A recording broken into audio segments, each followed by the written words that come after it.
Tender age అంటాం. ఆ యవ్వన వయసులో ప్రేమ మీదకి వాళ్ళ మనసు వెళ్ళిపోతున్నప్పుడు నాకు తెలిసి ఫస్ట్ చెప్పేది ఇద్దరు. ఒకటి అమ్మా నాన్న, రెండు టీచర్లు. రైట్. మరి అమ్మా నాన్న చెప్పేది రైట్ అవ్వాలి కదా.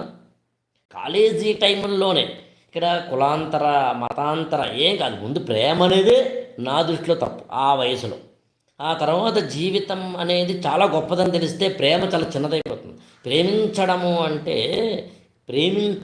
అంటే ఎదుటి వ్యక్తి యొక్క కేర్, ఎదుటి వ్యక్తిపై మన కేర్ చూపించడమే తప్ప ఎదుటి వ్యక్తిని మనం తీసుకోవడము కాదు, లేదా ఇతరత్రా కాదు.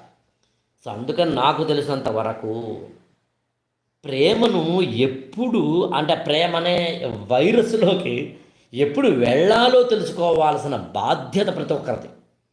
ప్రేమ అనే ఆ ఒకానొక ఏమంటే ఒక సైకలాజికల్ ఇన్స్టింక్ట్లోకి ఎప్పుడు వెళ్ళాలి అని తెలుసుకోవాల్సిన బాధ్యత అందరిది. అందుకని యవ్వన సమయంలో అంటే టీనేజ్లో ఒక వ్యక్తికి తెలియనప్పుడు అమ్మా నాన్నే దాన్ని కంట్రోల్ చేయాలని అనుకోవడం తప్పైతే కాదు.